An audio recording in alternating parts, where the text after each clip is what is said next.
Eu sou Giovana Ferreira e este é o nosso episódio de número 87. O tema do nosso programa de hoje é o impacto do turismo no direito à habitação. E para falar deste tema relevante, está conosco Luiz Mendes. Quero agradecer muitíssimo aos ouvintes pela audiência e dar um alô para a nossa equipe Cidade de Fato. Está aqui comigo o professor Basoli. Oi, professor. Que tal hoje o Cidade de Fato diretamente de Portugal? Oi, Giovana. É importante falar de habitação, que é um tema que nós temos um carinho muito especial e hoje com um exímio especialista. Então, acho que a gente vai ter uma oportunidade de, ao final, aí, produzir bastante conhecimento para os nossos ouvintes. Nosso convidado de hoje é Luiz Mendes. Olá, Luiz. Seja muito bem-vindo. Olá, boa noite. É um prazer estar novamente entre vós, Cidades de Facto, agradecer o convite ao professor Basoli e é um prazer renovado estarmos aqui, já passado algum tempo desde a última entrevista, para podermos falar sobre habitação e outras matérias. Nosso convidado, Luiz Mendes, é geógrafo, professor assistente convidado no Instituto de Geografia e Ordenamento do Território da Universidade de Lisboa e na Escola Superior de Educação de Lisboa, desde 2003. Investigador permanente do Centro de Estudos Geográficos da Universidade de Lisboa, em estudos urbanos, é dirigente associativa há 25 anos e, atualmente, entre outras entidades, é membro da Associação Portuguesa de Geógrafos e da Associação dos Inquilinos Lisbonenses. É ativista também no movimento Morar em Lisboa. O tema de hoje será para debatermos acerca do impacto do turismo no direito à habitação, de forma que o ouvinte possa entender a relevância desse tema e como ele influencia as cidades. Luiz, novamente, seja muito bem-vindo. O direito à habitação é muito caracterizado por ser essa confluência entre a geografia, o urbanismo e o direito. Para que possamos começar o programa, eu peço que você fale um pouco a nós e aos ouvintes sobre o campo do direito à habitação. Bom, o campo do direito à habitação varia muito consoante o país e o contexto nacional, não é? Mas ele está incluído na Declaração dos Direitos Humanos, não é, das Nações Unidas, ele está plasmado na maior parte dos documentos constitucionais de raiz das grandes repúblicas do mundo e, por exemplo, no caso de Portugal, é o artigo 65, como é conhecido, defende expressamente que todo o cidadão e as populações em gerais devem ter acesso a uma habitação condigna, que permita privacidade, segurança, descanso, e que permita uma normal qualidade de vida. E que o Estado é, digamos, também o grande agente de produção do espaço que deve garantir precisamente a provisão desse recurso tão fundamental que é a habitação e que é essencial para a qualidade de vida, pelo menos à luz dos tempos contemporâneos. Levando agora a temática do impacto do turismo no direito à habitação, eu gostaria de trazer uma fala sua à coluna de opinião da revista Abril Abril, onde você diz o seguinte: a intensa gentrificação turística, mediante a transformação dos bairros populares e históricos da cidade-centro em locais de consumo e turismo pela expansão da função da recreação, lazer ou alojamento turístico, arrendamento de curta duração, que substituiu gradualmente as funções tradicionais de habitação para uso permanente. Eu gostaria que você nos dissesse mais sobre a gentrificação e como esse processo pode afetar a população Muito local. bem. Na verdade, esse certo refere-se a uma gentrificação específica que é gerada pelo fenómeno de turistificação, do excesso turístico. Não é? Mas a gentrificação, digamos, quando ocorre, ela ocorre sobretudo no mercado residencial. Então, o que é que nós definimos por gentrificação? Hoje é muito consensual, pelo menos desde os anos 90, que há um conjunto de linhas características que são consensuais do processo. Sabemos que é um processo classista, portanto, é um processo de substituição classista, de forte recomposição socioespacial, que ocorre sobretudo em bairros de centro histórico de cidade, no casco antigo, mas noutros contextos já pode ocorrer também na periferia. Portanto, há uma substituição de grupos sociais que se dá, sobretudo, em bairros de gênese de classe trabalhadora ou gênese popular, ou bairros que, entretanto, sofreram desinvestimento por parte de capital imobiliário. Portanto, áreas pobres.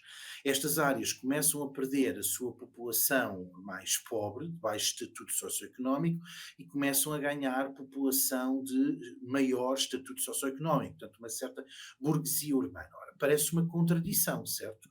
Porque bairros que, sobretudo do centro histórico, que estão desinvestidos e pobres, não deviam, até pelas condições habitacionais mais envelhecidas, mais vetustos, mais desatualizados, não deveriam atrair com tanta, digamos, com tanto chamamento e tanta eficácia grupos sociais de maior rendimento. Bom, o que é que acontece? Acontece que estes espaços desinvestidos do centro histórico, por diversas razões, apresentam-se atrativos a estes novos grupos, a que nós chamamos, os novos moradores chamamos de gentrifiers. Não é? Isto porque sofrem processos de, vocês aí no Brasil chamam renovação urbana, nós cá chamamos reabilitação urbana, para nós são termos diferentes, mas vamos aqui usar a expressão que vocês usam de renovação urbana.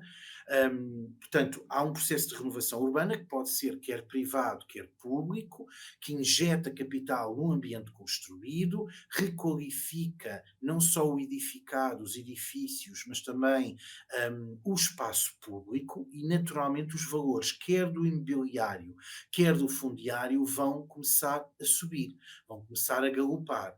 Ora, o que acontece é que as famílias de baixo estatuto socioeconómico deixam de conseguir comportar precisamente essa subida dos valores, quer do imobiliário, quer do fundiário. Aqui, sobretudo, falamos de famílias que fazem parte de um inclinato, ou seja, que estão a alugar, portanto, estão numa situação de arrendatário, de aluguer, pagam um aluguer, não é? Pela casa que habitam, muitas vezes, porque a propriedade não é sua. Nesse sentido, nós chamamos renda, mas na verdade é preço de aluguer, nós em Portugal chamamos renda, mas vocês chamam preço de aluguer, portanto eu vou usar os vossos termos. Portanto, o preço de aluguer começa a escalar, sobretudo auxiliado também por alguma legislação que seja mais liberal, mais modernizadora no sentido liberal e económico, não é? E aí essas populações deixam de conseguir pagar os preços de aluguer que são praticados no mercado livre. E, portanto, das duas, uma, ou são protegidas pelo Estado, com habitação pública, ou então acabam por sofrer processo de despejo, portanto, são obrigadas a sair e ir viver para outras áreas. E é dessa substituição que se verifica nestes bairros, sobretudo centrais, já não só, mas ainda, sobretudo centrais, é desta substituição social que se fala quando se fala de gentrificação. Aliás, o próprio nome, o aportuguesamento de gentrificação, vem do inglês gentrification, que significa elitização, significa emburguesamento de partes da cidade. Portanto, nós em Portugal utilizámos o termo durante muito tempo de nobilitação urbana, que vem de nobilitar, de tornar nobre, enobrecer, mas de facto, até por força dos nossos colegas no Brasil, que nos leem, a gentrificação acabou, o portuguesamento acabou por se impor. Eu tomei também essa decisão há uns anos atrás com a comunicação social de impor um bocadinho o portuguesamento para ir ao encontro daquilo que era a chamada do entendimento do fenómeno no Brasil. E assim ficou. Portanto, temos um processo que é um processo que produz muita injustiça social e espacial, não é? Porque produz despejo. Portanto, e o despejo é sempre uma migração forçada. Não é? Portanto, é um processo que agrava desigualdades socio-habitacionais e socioterritoriais, portanto, aprofundando a segregação residencial e até a exclusão territorial na cidade. Portanto, é um processo que é reflexo da produção capitalista do espaço. Então, Luiz, prazer enorme em tê-lo conosco aqui no Cidades de Fato, novamente, para poder aí discutir um pouquinho da questão da habitação. No nosso caso, a habitação também é constitucional, né? A emenda constitucional número 26 do ano de 2000 inclui no artigo 6º da Constituição, dentro dos direitos sociais, o direito à moradia. Aí quando a gente fala moradia, a gente tem que falar de moradia digna, né. Aqui nós temos a favela e vocês têm as barracas, né. O que que acontece efetivamente? Tentativas de políticas, né, políticas públicas com a finalidade de resolver, pelo menos mitigar o problema. Mas assim, a gente não tem visto efetividade dessas políticas aqui no Brasil, entre elas agora retomada pelo governo federal o Minha Casa Minha Vida, mas o Minha Casa Minha Vida, o anterior, ele mostrou alguns problemas também de efetividade, enfim, uma série de questões. Então, o que que demonstra aqui no Brasil? O Brasil demonstra ainda falta de efetividade de políticas perenes, né, e efetivas para, pelo menos, avançar dentro da questão da moradia. Em Portugal, eu tenho, acompanhado o seu trabalho e você tem manifestado, pontualmente, né, em relação à falta de políticas perenes em relação à efetividade de inclusão, né. E aí eu gostaria de que você me falasse um pouco, né, dessa sua visão em relação políticas públicas e moradia, digna em Portugal. Como é que tá? Tá resolvido isso? Na verdade, João, nós tivemos aqui, a partir de 2015, com um governo de unidade de esquerda, que nós chamamos Geringonça, que inclui o Partido Socialista, o Partido Comunista Português e o Bloco de Esquerda, que colocou a habitação na pauta das políticas públicas. Sem dúvida, durante décadas, o tema não se discutia. Estávamos agora em plena recuperação da intervenção da Troika, foi aquela força externa que trouxe muito capital e recapitalizou a economia portuguesa, com muita austeridade, mas que veio no esteio portanto, da grande crise capitalista de 2008-2009, e essa recapitalização do país trouxe turistificação, trouxe financiarização da dinâmica imobiliária e trouxe a crise da habitação. A habitação começou a ficar mais cara, mais custosa e a excluir determinados grupos. O que é que acontece? Esse governo de esquerda procurou tomar algumas iniciativas e, de facto, tomou algumas dessas iniciativas. Algumas resultaram, outras não, mas de uma forma geral, a crítica que se pode fazer à política habitacional em Portugal é que ela é muito frágil. A habitação é um pilar muito pobre do Estado Social em Portugal. Só para vos dar um exemplo, pessoal, só para entenderem, aquilo que se investiu em quase 25 anos de investimento público em habitação e que foi para bonificar o crédito, não é? Portanto, foi entrega de capital aos bancos para eles facilitarem o crédito às famílias, para as famílias se tornarem proprietárias. O equivalente desse apoio corresponde, em 25 anos, corresponde àquilo que se gasta em saúde num ano em Portugal. Portanto, isso dá logo uma visão, coloca logo em proporcionalidade a questão da habitação relativamente aos outros setores, como a educação ou a saúde, que são também estratégicos para a qualidade de vida. Mais 75% desses 9 mil milhões de euros, agora é fazer as contas para o real, não é? Que foram investidos em 25 anos, 75% foi para bonificar o juro e o crédito. Portanto, foi para a banca, não é? Para suportar um modelo de provisão e compra e aquisição de casa própria. Portanto, por exemplo, o mercado de arrendamento ficou muito frágil, é muito parco, muito frágil o nosso mercado de arrendamento. Mas digamos que nós temos tido vários programas, quer de reabilitação, quer de construção nova, quer orientados para o setor da habitação, mas eles são muito parcos, são insuficientes, são insatisfatórios porque também são muito limitados no tempo e variam muito ao sabor dos interesses políticos. Ou seja, o professor Basoli referiu aqui um termo importantíssimo, que foi a questão da perenidade. As medidas, quando se tomam em setores estratégicos do Estado de Providência e do Estado Social, têm que ser perenes, têm que ser constantes, têm que ser estruturantes.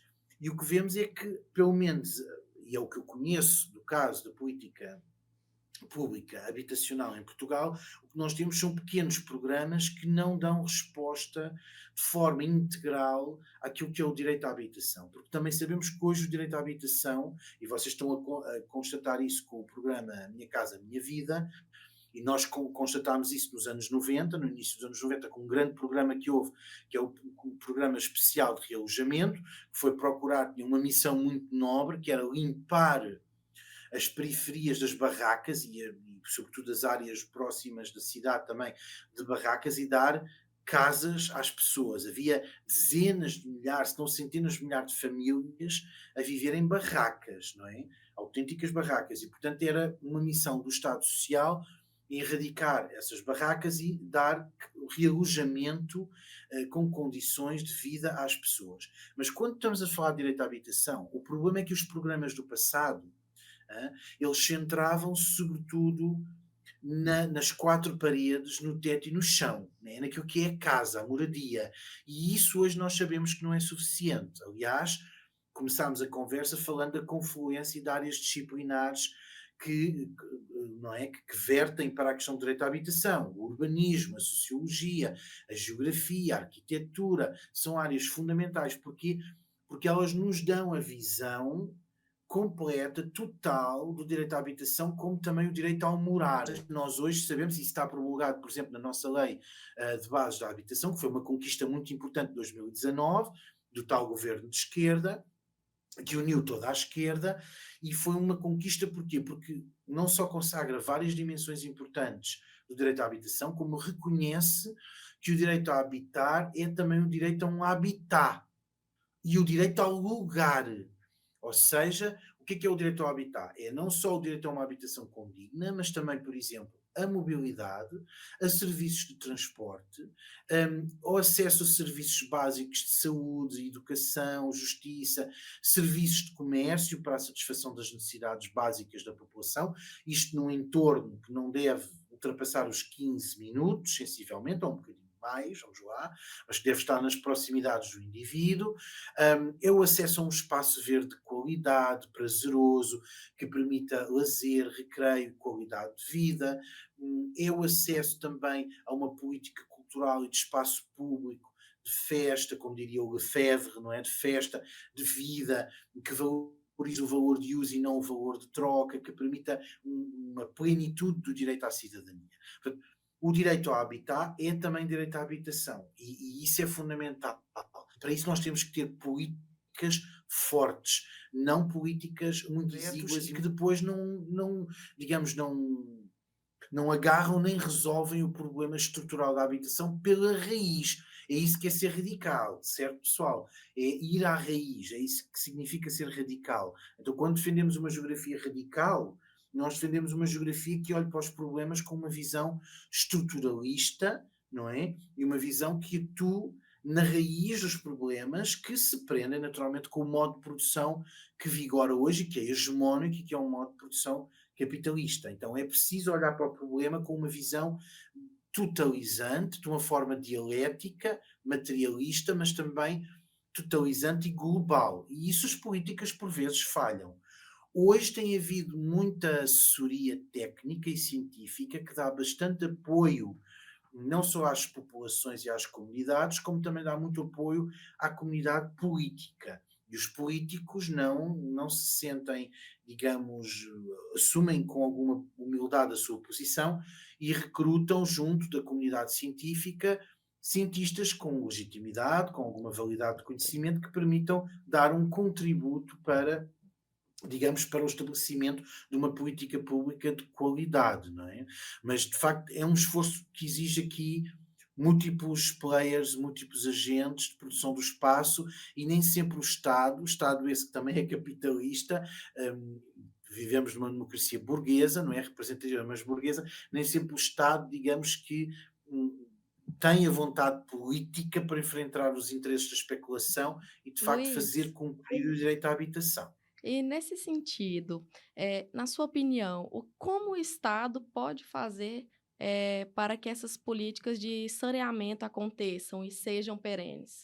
Tem que pensar a política de habitação desde da sua reflexão à produção e promulgação de documento legislativo estratégico, à execução, incluindo a participação do povo, da população e da comunidade científica, tem que entender todas essas fases como algo que deve ser transversal aos interesses políticos de cada grupo parlamentar. Ou seja, a habitação é uma matéria, de facto, é uma matéria que exige um acordo de regime, um pacto de regime entre esquerda e direita, porque é uma matéria fundamental. E aí o que eu defendo é que a tomada de decisão pública seja assente em critérios técnico-científicos, não tecnocráticos, não é isso que digo, mas que, ouvindo a população e um verdadeiro movimento de participação, de cidadania ativa, envolvendo a população mesmo a mais pobre, muitas vezes sem instrução, que também existe em Portugal, que nós consigamos envolver a população numa grande discussão e pôr efetivamente o Estado a trabalhar para a população, para os interesses sociais, porque a habitação é isso. O direito à habitação é um direito económico e social, não é um direito da propriedade, ou não é um direito fundiário, portanto é um direito da população, da cidade e do campo, da maioria social. Então para isso precisamos que todas estas fases, desde da reflexão, a produção da lei, a sua participação e a sua promulgação e efetivação, todas estas fases da lei, que elas sejam muito participadas, muito auscultadas e, sobretudo, que rasguem os períodos eleitorais, que não tenhamos leis que ficam fechadas de 4 em 4 anos, que correspondem aos ciclos eleitorais cá em Portugal, mas que rasguem esses períodos e permitam uma visão mais universal, uma visão mais total da habitação, volto a dizer, que implica que um acordo de regime entre diferentes forças políticas. E não digo só, muitas vezes, as forças do centro político. Então, Estou a Luiz, falar eu quero aproveitar as suas colocações, que eu acho que são importantes. Quando você fala de participação, né? Participação popular. E eu, né, tive a oportunidade de fazer um trabalho aí do IGOT sobre participação popular. E a gente observa, daquela época, pode ser que tenha mudado agora, uma constatação, né, da falta de efetividade da participação, como acontece aqui no Brasil, né? Então, no Brasil, a gente fala de participação em todos os momentos. E aqui a gente tem o plano diretor como uma das referências da participação, porque ele que vai delinear o que vai ocorrer nos municípios nos próximos 10 anos. Ocorre o que a gente constata, né? Que não há participação, enfim, não há um processo, né, de participação. E aí o que acontece? O poder público ele termina justificando a falta de participação pelo desinteresse da população. E a gente sabe que isso não é verdade, né? Então, veja bem, como é que a gente vai resolver esse problema da participação? Porque, veja bem, a academia ela tem insistido, precisa de participação. Só que eu também não tenho visto movimentos, né, que fortaleçam efetivamente a concretude da participação. Então, né, o que você tem a me dizer em relação à participação? É uma questão tão ou mais difícil como a questão multidimensional e multifatorial e multiscalar da habitação. Ou seja, é uma questão multi. Portanto, é muito difícil de resolver. Agora, vamos aqui dar algumas dimensões que são importantes. Primeiro, e vocês têm escritos aí, eu lembro-me do livro o livro com a Hermínia Maricato, da Cidade do Pensamento Único, que tem contributos espetaculares sobre a questão da participação ser uma participação muitas vezes meramente ad hoc, não é? Primeira coisa, a participação não deve ser entendida como uma fase ad hoc do processo. Deve ser verdadeira, genuína. E muitas vezes os poderes neoliberais do governo, seja ele central, seja ele neoliberal, local, quero dizer, o que faz esse poder é que ele usa a voz da população para legitimar a sua vontade, não é? A vontade capitalista, e legitima os seus interesses com a ausência de população ou de participação da população, perdão, ou até com participação da população, mas, digamos, desvirtuando aquilo que é a participação efetiva do povo pelos seus interesses. E, portanto, aí o processo tem que ser sincero, tem que ser um processo transparente, verdadeiramente mobilizador. Os documentos que são colocados à discussão das populações devem estar escritos numa linguagem acessível, porque nós sabemos que mesmo a população letrada tem muitas vezes dificuldade em interpretar aquele vocabulário mais fechado, mais hermético, típico, por exemplo, do direito, da linguagem, normo-jurídica, não é? Portanto, tem que haver aqui um normativo ou jurídica, portanto, tem que haver aqui uma facilitação de comunicação, uma capacidade muito grande de mobilização que deve ser feita, por exemplo, pelas associações e pelos movimentos sociais. Cá em Portugal, não é só o PDM que vai à participação. Qualquer importante instrumento de planeamento e ordenamento do planeamento do território, seja regional, urbano, de várias escalas, ele vai, até pode ser um plano pormenor, sobre um bairro ou uma praça, pois ele tem sempre no mínimo 30 dias de consulta pública e antes, que não é até muito, e antes é sempre, implica sempre um processo mais vasto de mobilização da população com a realização de debates, etc. Mas aqui a academia tem também um papel importante a desempenhar. A academia tem que se envolver mais com os movimentos sociais, no sentido não só de legitimar a posição crítica destes movimentos, mas também de lhes dar conteúdo, de os informar e de mobilizar também a população a entrosar-se na participação. Porque muitas vezes não é só pelo baixo nível de qualificação da população que ela participa pouco. Tem que ver também com os excessivos horários de trabalho. A população, sobretudo a classe trabalhadora, tem horários, e nós sabemos, não é? Horários súfragos, horários tremendos de sobrecarga, que vão muito para além das 8 horas recomendadas de trabalho diário. Então não tem como conciliar todas as horas do dia um tempinho para participar. Estão esgotadas, não é? Portanto, tem que haver aqui um trabalho múltiplo, não só da parte dos políticos, mas também da parte dos movimentos sociais, com a ajuda da academia, para mobilizar agentes, as populações, a participarem de uma forma esclarecida, não é? Não é só para participar com NIMBY, não é? Not in my backyard, não no meu quintal, como é aquela expressão do planeamento norte-americano, né? Que muita gente, quando vai à participação, vai para defender o seu quintal, não é? Digamos, a sua questãozinha pessoal e particular. Não. A participação tem que ser muito mais transversal, muito mais vasta e realmente muito mais mobilizadora.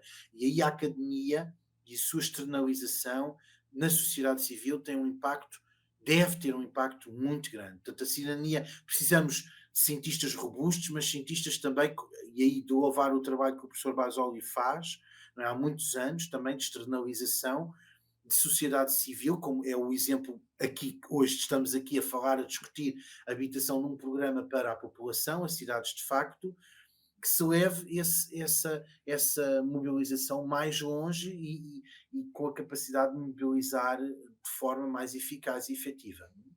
Aproveitando, então, essa questão, voltando um pouquinho à questão dos planos, né? Que aí a gente, obviamente, que isso interliga com a habitação. Não dá para falar da habitação sem fazer essa ligação com os planos. Então, a gente já tem aqui no Brasil pessoas que defendem uma outra estruturação que não seja o plano diretor atual, né? O plano diretor aqui tem abrangência municipal, né? E pela sua abrangência municipal, o que que acontece? É um pouco do que você falou, né? É assim, não se deve se preocupar só com o seu quintal, mas acontece o seguinte: se essa população, né, ela não tem a amplitude de entender o processo municipal como um todo, será que não, aqui, por exemplo, já se defende uma outra estruturação? Aí estão até chamando aí de plano de bairros, né? No qual eu primeiro vou discutir o meu bairro e aí sim eu consigo entender um pouco mais, porque aí além da infraestrutura que incomoda muito, aqui a gente tem muito problema de buracos, de falta de cuidados, enfim. Além disso, eu consigo ver um pouquinho mais da estruturação da saúde, da educação, dentro de uma perspectiva que eu estou mais próximo. Então, se eu falar em uma reunião de um plano diretor, né, eu falar de uma projeção para 10 anos dentro do município que envolva uma amplitude maior, essa pessoa ela não consegue se sentir incluída nesse processo. Será que não seria uma alternativa a gente repensar? Porque, inclusive, nós estamos aqui fazendo alguns estudos de plano diretor e já em fase até adiantada e mostrando já algumas conclusões de que os planos diretores eles não têm resultado de efetividade, não só na sua execução, porque a sua execução depende do orçamento, né. Então o que que acontece? Não há o alinhamento, do plano diretor com o orçamento, então ele não acontece efetivamente. Então a gente tem visto que ele não tem acontecido efetivamente, sem contar que o plano diretor em grande parte são engavetados, né, e a vontade do mercado imobiliário é que é atendida, tal. Então será que não chegou o momento da gente repensar essa e fazer uma ligação da participação, dentro de um outro formato? Será que não seria oportuno a gente, e aí a academia tem esse papel através do seu, né, do seu olhar científico? E aí eu jogo essa questão para você. Não, sem dúvida, a forma de fazer planeamento tem evoluído. Agora, ela tem que comportar a ideia de que o planeamento é pluriscalar, ou seja, ele atua em diferentes níveis de análise do território. Nós cá em Portugal temos vários níveis de planeamento, desde os planos nacionais, estratégicos, não é? Para depois os planos regionais, os planos diretores municipais que são da prefeitura ou da municipalidade, e depois temos quase planos de bairro, quase planos de bairro, perdão, com os planos, por exemplo, de pormenor, não é? Que vão ao nível de um conjunto de ruas e de um conjunto da unidade de bairro. Agora, o importante é perceber que nós temos, os planos têm diferentes vocações consoante a escala em que eles atuam. Então, um plano nacional, ele é pensado a longo prazo, né? Médio e longo prazo, de 6, 10 anos, porque tem uma visão estruturante, é a grande estratégia, o eixo estruturante de produção do espaço. Né? Depois descemos à escala da prefeitura, não é? Do município, onde essa escala nacional tem que se articular com o contexto geográfico diverso de cada município. E por aí adiante. Agora, uma coisa é certa, nós temos que trabalhar sempre a múltiplas escalas. E mais, sempre que nós temos flexibilidade do plano, o que nós vemos que ganha peso e valor são os interesses particulares, os interesses privados, que muitas vezes dizem respeito a grupos dominantes. Eu estou a falar da finança, da banca, dos grandes promotores imobiliários, de uma forma geral, das famílias e dos grupos mais ricos. E geralmente aquilo que são os interesses e as expectativas e necessidades individuais ou coletivas da maioria social são preteridas, portanto, ficam para segundo plano. Portanto, esta flexibilidade que se existe também hoje no planeamento regional e urbano não está a ser justo do ponto de vista social e espacial. Portanto, o Estado, volto a dizer, e tu sabes que eu sou um estatista, eu acredito no Estado como agente de produção do território, que tem aqui um papel fundamental na delineação de uma visão e de uma estratégia e de eixos muito concretos, que depois, em diálogo com outros agentes de produção do território, do espaço, podem agilizar digamos, um território de felicidade para a população e de progresso, não é? E de transformação, sempre no sentido progressista, claro. Para isso, o Estado tem que ter aqui uma mão firme neste processo. Portanto, existe sim participação, existe sim aqui a convocação de inúmeros players, inúmeros agentes de produção do espaço, mas o Estado é o agente predominante e é aquele que deve dominar, a meu ver, digamos, a definição e a delineação de política, a execução de política. Não sendo, portanto, fazendo uso, de facto, de uma energia participativa, volto a dizer, sincera, transparente, verdadeira, de ouvir todos os intervenientes. E o Estado aí tem que defender os interesses das populações, não é? E não os interesses particulares. Portanto, eu diria que o planeamento tem que ser de uma forma mais flexível, mas flexível nos procedimentos. Não, se calhar, flexível, por exemplo, na definição dos usos da terra, ou de outro tipo de eixos que são fundamentais e que são, eu acho, muito importantes sejam mantidos para manter a qualidade do ordenamento do território. Luiz, como que você está vendo? Nós teremos agora a COP30 na Amazônia, Belém, em 25, né? Que acho que é uma grande oportunidade. Nós aqui em Palmas estamos dentro da Amazônia Legal. Então, nós estamos vendo aí como uma grande oportunidade de discutir as mudanças climáticas, e aí a gente tem aí a Agenda 2030, os ODS, principalmente o ODS 11, né, que trata da discussão, mas especialmente aí nas cidades e comunidades sustentáveis. E aí você está acompanhando, e Portugal tem acontecido vários problemas, principalmente na época de verão, queimadas, enfim, essas questões. Como que você está enxergando aqui? A gente está tentando se preocupar e se movimentar. A gente está falando em cidades resilientes, né? Até por conta de que nós tivemos agora um fenômeno que foi até dado o nome agora, furacão surpresa. Há Tal, né? há uma gradação, uma escala, né? Para que para que isso no decorrer de tempo isso vai há há um tempo para se preparar, né, para quando chegar um furacão, essas coisas, enfim. E agora veio de repente, aí, enfim, teve uma situação, emergencial e inesperada, né. E como que as cidades têm que se preparar, enfim, aqui a gente não tem visto uma movimentação nesse sentido, nós temos que ontem mesmo eu vi um material, uma reportagem dizendo que chegaremos ao 2 graus Celsius em 2040, né, e a projeção das COPs anteriores era o máximo 1,5 e 1,5 já com a possibilidade de vários desastres, tal, enfim.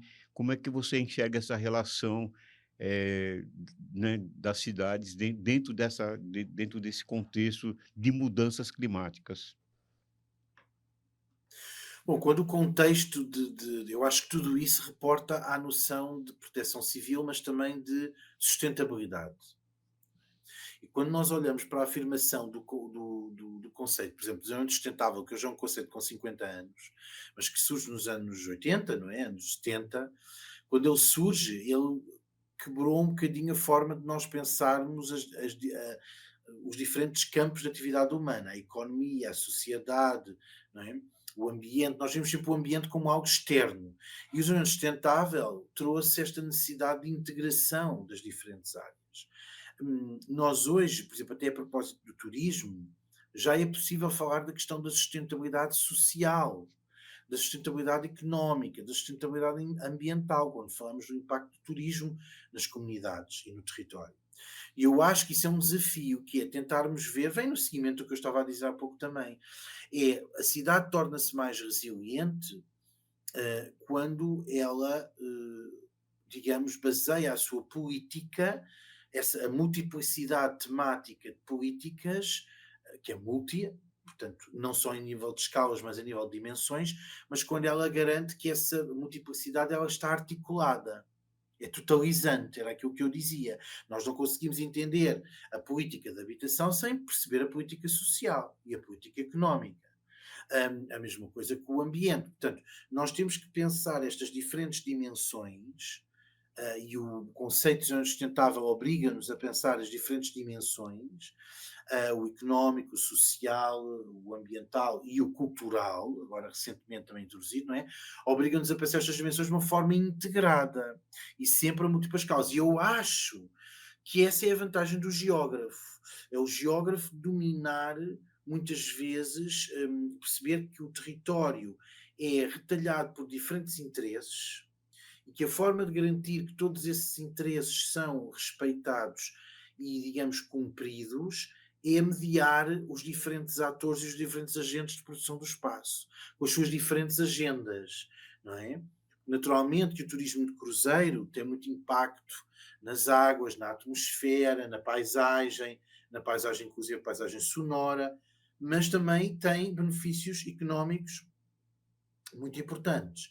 Então, como é que eu posso manter uma atividade humana que é fundamental para o desenvolvimento económico e social, mas respeitando o ambiente? É fazendo esse cruzamento com a sustentabilidade. E aí, volto a dizer, a mobilização das populações é fundamental, porque, João, eu tenho reparado, hoje ainda eu vinha a ouvir uma coisa, penso na rádio, que dizia, fala-se e discute-se muito a questão das alterações climáticas. E o que é preciso é ação, é a materialização concreta de atitudes. Então, nós aí estamos no campo do atitudinal. E para mexer no campo atitudinal é preciso, lá está, a participação, é preciso debate. É preciso que o debate seja levado a toda a população, a todos os envolvidos, para que se compreenda efetivamente os impactos que a nossa vida, a vida de cada um, tem no ambiente, a nível global, e como esse global também impacta o local. Então, isso implica mobilização, implica da parte do geógrafo, do cientista, uma capacidade de levar o seu conhecimento ao mundo, de o articular com os ODS, não é?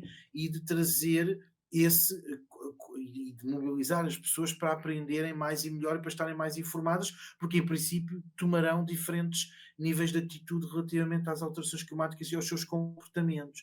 Portanto, novamente, é preciso uma visão multidimensional, multiestratégica, multiescalar, e total, global, integradora, que é algo, volto ao início, que o Desenvolvimento Sustentável trazia há 50 anos atrás, que era vermos as coisas de uma forma mais integrada. Eu acho que nós estamos a conseguir ver as coisas de uma forma mais integrada, nós não estamos a conseguir atuar a tempo para conseguir, pelo menos, mitigar parte das consequências que as alterações climáticas vão trazer.